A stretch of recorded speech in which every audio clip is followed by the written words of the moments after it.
ESPN's BPI is the Sixers with a 62% chance to win the game, but the numbers still favor Miami. They're 16-0 in series after leading 2-0. Philly's never won a series while down 0-2, but don't tell Joel Embiid that. 15 points on 5 different primary defenders in the first quarter. Sixers up 2 after 1 into the second. James Harden. This man has woken up out of nowhere, and it's about time because Jimmy Butler, he had his thing going on Sunday night as well. You see the nice backdoor pass to Tobias Harris for the slam. Sixers go up 5 later. Now a 7-point Sixers lead. We've seen this move so many times. The step back from 3. This time he's nailing it. Harden, he's fired up inside the Wells Fargo Center. Just over 2 to play in the half. 6-point game. Butler doing his thing down low. Weight room goes up with the left hand and 1. Butler and Harden going back and forth in the second quarter. Butler with 12 points, 2 assists. Harden with 13 and 4. Heat down 8 at the break. Let's go to the third. Heat down 7. You see the telestration. Butler driving. Nice move on Embiid, getting it to go. Heat trail by 5. He's not done either. Taking it inside again on Embiid. Spinning, getting into the rim. 5 of 6, 13 with Joel as his primary defender in the third quarter. Butler had 17 in the third. And then this is where Harden took over. Just ignore the 1 for 7 in the fourth quarter of this series because he would turn it on. The step back in your face. Embiid on the sideline. He's loving it. Sixers up 12. I told you the Wells Fargo Center, Arda, going off. The step back again. I'll lull you to sleep and put the nylons in your face.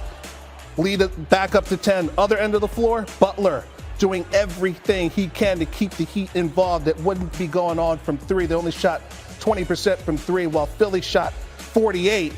And then Harden turning back the clock, attacking the fancy finish. Sixers up 7, just over 3 to play. Back to a 5-point game. Harden, yes sir. Sixers back up 8. Just over a minute to play. The lead is still the same. And so is this move that you will see on SportsCenter all night. Burying the dagger. Harden with 31. Sixers win it by 8 to even the series at 2 apiece.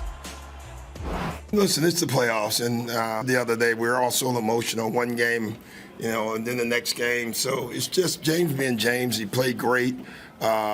We loved. I said it before the game. I felt like he was going to have a big game tonight. And I didn't know 31 points. I didn't know all the other stuff, but you can just sense it. And again, the points are great, but if he has 20 points and 14, either way he does it, they're all points for us, and we're good with that. Judas, play the song. James Harden showed up big Sunday with his first 25-point playoff game with the Sixers. It snaps a 13-game streak without topping the 25-point. Make them be in a contention in the next couple of years. But they do got 2 good pieces that can start something to win a title. So I just don't want to count them out like that. Well, is James Harden still the same, Q? Is James Harden still the same? Is he the same dude we've been watching all of these years?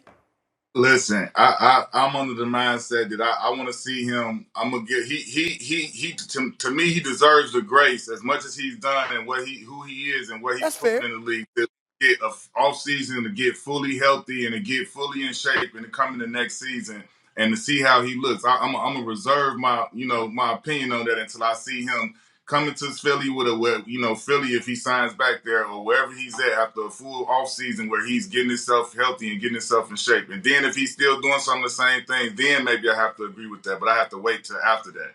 Good answer. Let me explain what my position is about James Harden so we're all clear.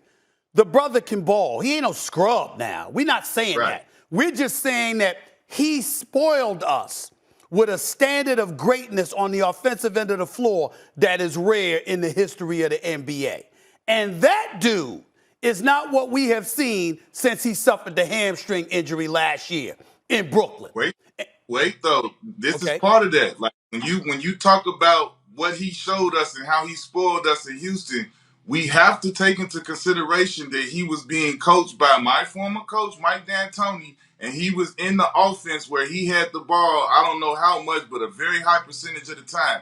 And I liken that to say, like, Steve Nash won MVP back-to-back in that offense. And he wasn't as offensive-minded as James Harden.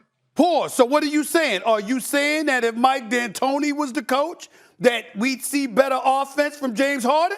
Is that what you're saying? I'm not going into that. But what I'm saying is that if we're gonna judge him about what he gave us in Houston, we have to look at all the variables that were there. And I know for a fact that was a huge part of it. Anybody who goes and play, look at what Jeremy Lin did under Mike D'Antoni. He went crazy. So I mean, it's a common denominator with that too. So I think even without him having a hamstring injury, we wouldn't have seen that same James Harden that we saw in Houston because the variables. James Harden is not a max player anymore. Can we just get that out the way? Can we just do that for our audience here right now? Let's just stop it, okay?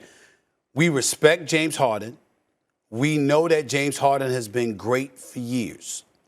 A lot of it can be deduced to health issues. He wanted out of Houston, and he was determined to get out of Houston. So when they initially told him no, he came in out of shape, overweight, and obviously had to work himself into shape once he got traded to Brooklyn.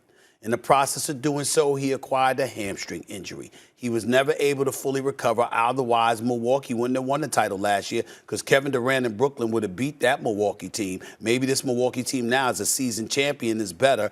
But last year when they were trying to learn how to win, Kevin Durant, size 13 instead of size 12 or whatever it was, all right, stepping on the line and hitting a 2 instead of a 3, allowed Milwaukee to survive and ultimately win that game in overtime. And as a result, the Brooklyn Nets missed out on it, and since Kyrie had injured his ankle, James Harden, came out there with a bad hamstring and tried to give it all he's got, and he deserves props for that.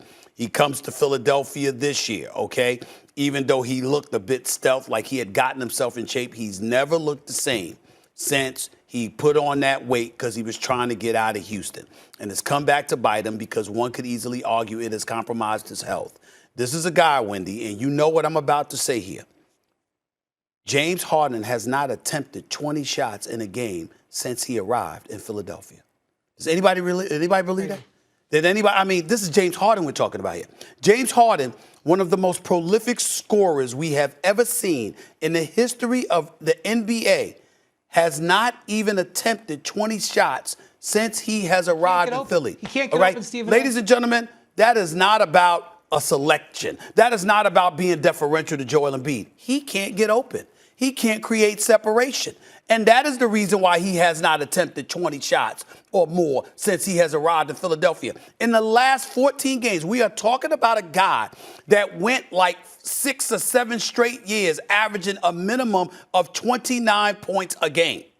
James Harden has not scored 25 points in a game for the last 14 games. This is James Harden we're talking about here. This is James Harden. And so let me tell you something right now. When you look at it from that perspective, yeah, you might have somebody like Mike D'Antoni lurking in the background saying this wouldn't happen if he was playing for me. You understand? You might have somebody like Daryl Morey, who's a big-time executive, and we all respect the hell out of Daryl Morey, but we know that he caters to his stars, and he believes in a guy like James Harden. Plus, he wants to validate the trade that he made. So now Doc Rivers' future is up is in jeopardy because you got to do everything you can to make James Harden look good. But it ain't about Doc Rivers. It ain't about Joel Embiid. It ain't about Daryl Morey. It ain't about the emergence of Tyrese Maxey. It's about the fact that James Harden is a step slower and has trouble gaining the separation that he once could easily gain.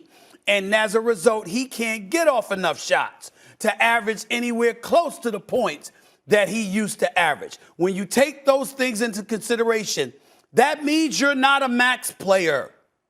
Period. Doesn't mean he's a scrub. Doesn't mean he can't play. Doesn't mean he can't help you win. Doesn't mean he needs to come off the bench and doesn't deserve to be a starter. We're not going to disrespect him like that.